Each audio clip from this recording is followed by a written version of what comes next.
Hi guys, so I'm back to you with another yeast recipe. I hope you'll forgive me, but I do think the more you cook with yeast, the easier it is. So anyway, cinnamon buns I've always wanted to make and I've never made them. And I have a nice recipe here, so we'll give it a go and see how it works. If it doesn't work, you can learn from my mistakes. If it works, happy days. Anyway, so here we go. So I'm starting with 345 grams of plain flour. This recipe says plain and not strong for some reason, which I'll talk to you about later. But for the moment, there's my flour, 60 grams of caster sugar, my 7 grams of instant yeast, pinch of salt, which I forgot to have ready. And into that, I have my butter, my milk and my water heated together to kind of hand hot temperature. And I'm going to add that in and I'm going to bring it together with my dough hook on the mixer and then a little bit of kneading. So I'm going to mix that away all together until it starts coming together.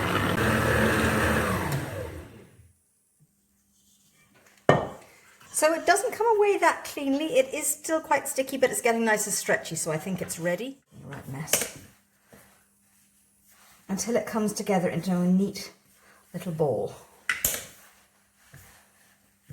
So it's that same action, the heel of your hand, rotate and fold. Now, you're not really proving it now.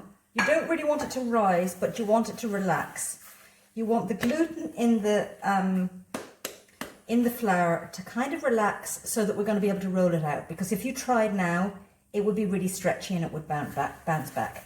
And I'm thinking that that is probably why the recipe is for plain flour and not strong flour, because there's more gluten in the strong flour and it makes it stretchier. And I have a feeling if you use strong flour, it might make it very hard to roll out because we're going to roll it into a big rectangle. So I'm going to leave this sit now, covered in my kitchen. It doesn't need to be particularly. My dough is resting. I'm going to make the cinnamony filling. So I have here some really soft butter, 70 grams of really soft butter. And we're going to add in 60 grams of sugar, dark brown or light brown soft. Now I only have dark brown and sometimes I find it a bit too rich. So what I'm going to do is I've got 30 grams of the dark soft sugar and 30 grams of caster sugar, which I think will kind of balance itself out. A tablespoon and a half of cinnamon and a little splash of vanilla essence. And we want this to be really soft because what you're going to be doing is you're going to be spreading it on your rolled out dough, which is going to be, well, we'll have to see what it's going to be like because I haven't done it before, but I think it's going to be kind of slightly delicate. So you're going to be buttering the entire surface with this mixture with either a palette knife or a spatula or something slightly flexible, I would say. So there's your filling.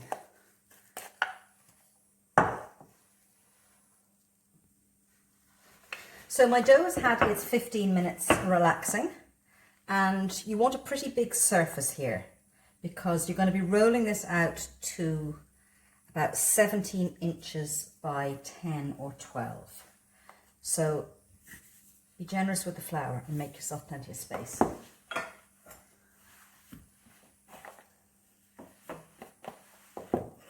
Now at this point, the gluten should have kind of relaxed, so it should allow us to roll it quite easily without it being too elasticy and stretching back. And in order to have relatively regular shaped rolls, we want this to be kind of rectangular rather than anyway oval or round as much as possible. So it is behaving itself. It's not springing back too much, so I don't think it's going to be too tricky. I'm using a palette knife here.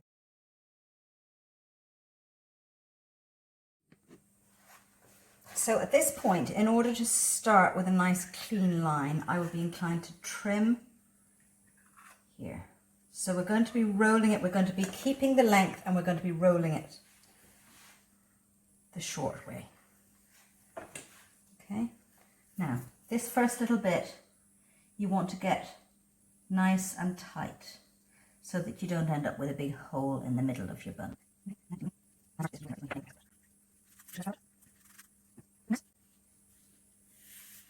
I'm also going to trim this end bit because it really doesn't have enough filling on it.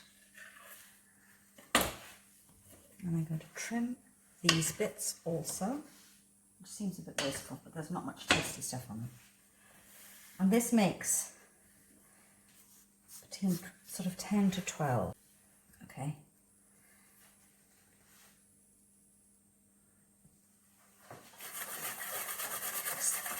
So I'm going to put these on a grease cake tin, 9 or 10 inches round, square, whatever shape you have. Just make sure they've got plenty of space around them to grow because they're really going to swell. So I'm going to be putting them somewhere warm for about an hour and a half, depending on the kind of heat it is. And then they'll be ready to go in the oven.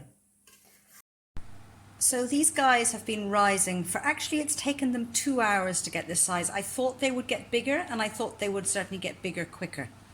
But we'll put them in the oven and see how they go because I don't think they're going to get any bigger than that. So I'm going to pop them into an oven, 170 degrees or about 150 fan for 25 minutes or thereabout. So while they're baking, I'm going to make my icing that goes on the top. So I have here 120 grams of sieved icing sugar. I'm going to put in a little pinch of salt and then it's 2 tablespoons of milk goes straight in, a little bit of vanilla essence and then get it nice and smooth. And then when they come out of the oven, you're going to kind of drizzly brush this on all over them while they're still warm, so it kind of absorbs them and goes all gungy.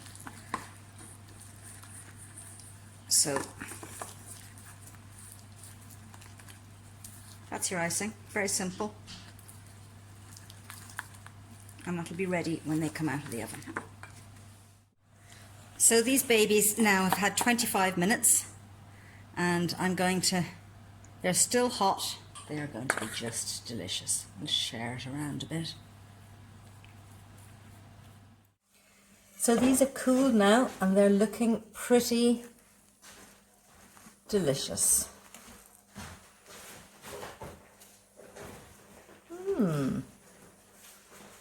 Nice and soft. Gungy in the middle. And